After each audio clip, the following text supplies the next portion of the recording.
Today I moved outside because it's a nice weather. We're going to change the gearbox oil because I don't think this has been done for a long time. Here it comes. And we're going to change the gear cables.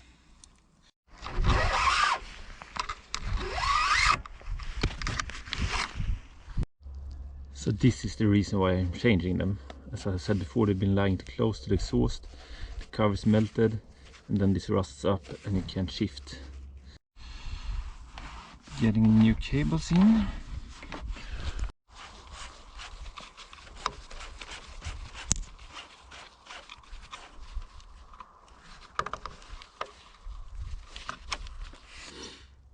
The cables are sorted now and it shifts just fine.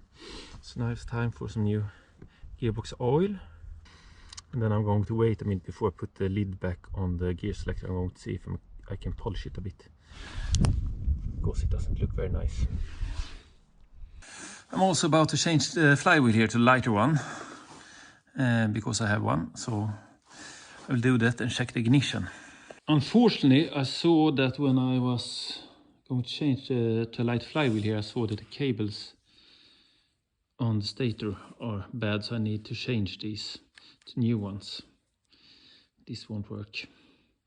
Common issue on old bikes. Change them or get a new stator. Another thing I noticed when I was out doing a test drive is that I got fuel starvation problems on when I go on full throttle. So it's not going lean, I got fuel starvation problems. Just on full throttle it dies completely. So I cleaned the carburetor, no difference. Since I have ordered already a fast fuel tap, I'm going to remove the fuel tank and change to a fast fuel tap. New fuel line, a new hose for the oil, and I'm going to drill up the carburetor because this is something that I need to do later on when I put on the loss kit. So I'll do that now and see if that sorts my fuel starvation problem. I have to do some cleaning before I get the tank back, I think. And look, this is the flow from the original fuel tap. Not very solid. Sometimes it almost stops. Ooh, and there comes some more, and there it stops. Oop.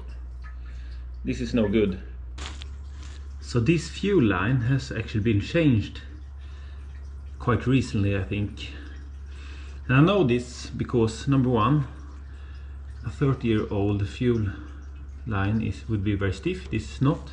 It was pulled the wrong way, like this. And also there is another aftermarket clamp here. So here's my new fast fuel tap. If you are in the market for one of these, they have a part number 158799400. Now this might be hard to see, but this is the new hose for the fuel. This is about 62 centimeters long. This one that is changed to are 80 centimeters long. That's way too long.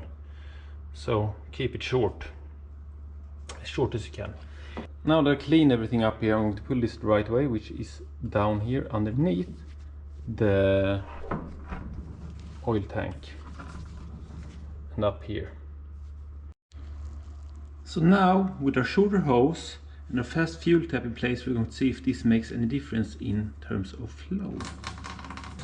So now we got a nice solid good flow. It doesn't stop like the other one did. This is a big difference, and I think this will sort my fuel starvation problem. So I don't think I'm going to bother with drilling the carburetor yet. I'll do this next winter when I'm tuning the engine. And now I'm going to change my oil hose before I put it back in the frame. So everything is brand new. This is